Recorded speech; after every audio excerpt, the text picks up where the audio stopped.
అనగనగా ఛానల్‌కి అందరికీ స్వాగతం. పిల్లలు, ఇప్పుడు మనం 'మర్యాద రామన్న' గారి కథల నుంచి 'దొంగల తగువు రామన్న తీర్పు' అనే ఒక కథను వినేద్దాం. రామన్న ఒకరోజు ఆ దేశపు రాజు ఉండే నగరానికెళ్తాడు. అక్కడ వింతలు, విశేషాలు చూస్తూ చాలా సేపు గడుపుతాడనమాట. ఆ రోజే ఎవరో నలుగురు దొంగలు తాము దోచుకున్న సొమ్ముతోటి నగరానికొస్తారనమాట. అక్కడ పేదరాజు పెద్దమ్మ ఇంట్లో మకాం పెడతారు. పెద్దమ్మకి డబ్బిచ్చి సుష్టుగా భోజనం జేస్తారు. తమ దగ్గరున్న డబ్బు సంచి పెద్దమ్మకిచ్చి, "అవ్వా! మేమిక్కడ 2 రోజులుంటాము. ఈ డబ్బు సంచి నువ్వు జాగ్రత్తగా దాచిపెట్టు. మేము నలుగురము కలిసి వచ్చి అడిగితేనే ఆ సంచి ఇవ్వాలి.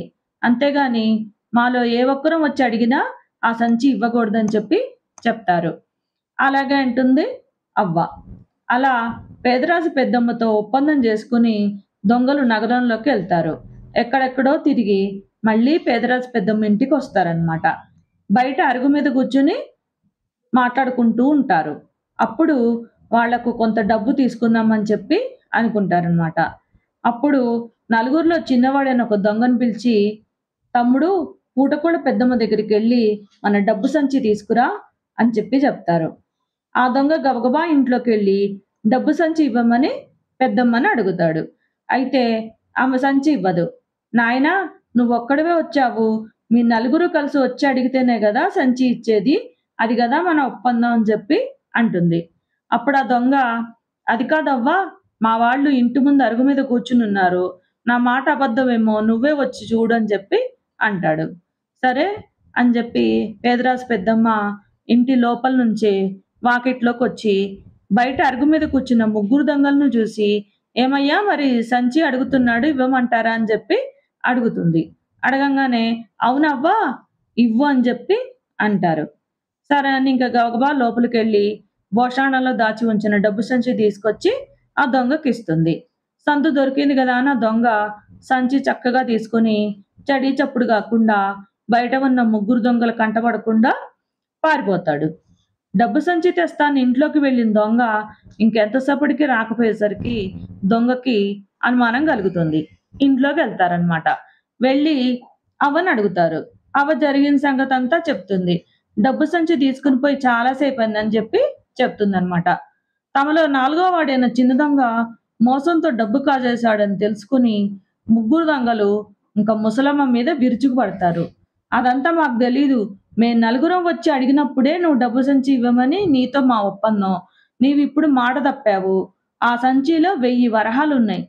మా డబ్బు మాకు కక్కు, లేకపోతే రాజుగారి దగ్గరికి తీసుకెళ్తాం" అని పాపం గట్టిగా మాట్లాడతారు. మాట్లాడగానే ఇంకా పేదరాజు పెద్దమ్మకి ఇంకేం చేయాలో అర్థం గాదు.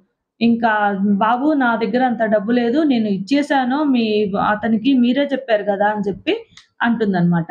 ఇంకప్పుడు ఆ మిగతా ముగ్గురు దొంగలు ఈ పేదరాజు పెద్దమ్మని తీసుకొని రాజుగారి దగ్గరికెళ్తారు. వెళ్ళి జరిగిన సంగతంతా చెప్తారనమాట.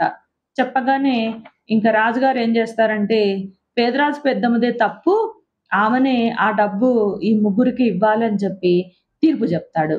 తీర్పు చెప్పంగానే ఇంకా పేదరాజు పెద్దమ్మ పాపము తనకే పాపం తెలీదని, తక్కిన వాళ్ళు ఇవ్వమంటేనే ఇచ్చానని, ఇంక పాపం పూటకూళ్ళు పెట్టుకొని బతికే తన దగ్గర అంత డబ్బు లేదని ఎంతో బతిమిలాడుతుందనమాట.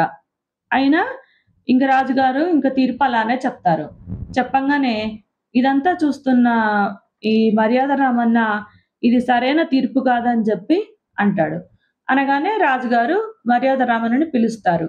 "మరి ఇది సరైన తీర్పు కాకపోతే మరి నువ్వు చెప్తావా సరైన తీర్పు" అని అడుగుతారు. అడగంగానే సరే అంటాడు మర్యాద రామన్న. ఎప్పుడైనా ధర్మాధర్మాలు తెలుసుకొని తీర్పు చెప్పాలి. ధర్మం వేరు, ధర్మ సూక్ష్మం వేరు ప్రభూ. 10 మంది దోషులు తప్పించుకుంటే పర్వాలేదు కానీ, ఒక్క నిర్దోషి గూడా శిక్షింపబడకూడదు ప్రభూ అని అంటాడు రామన్న.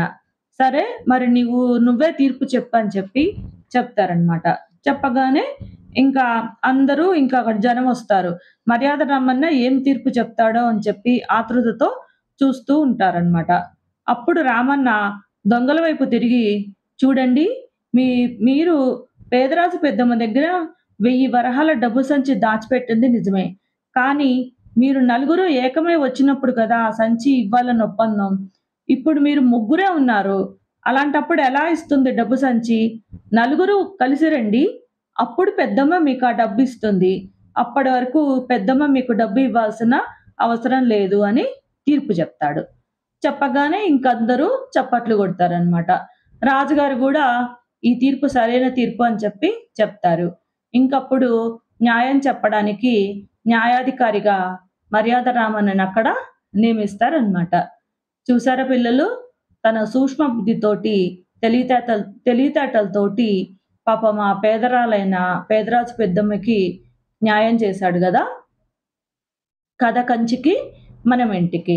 నచ్చితే లైక్ చేయండి, షేర్ చేయండి, సబ్స్క్రైబ్ చేయండి.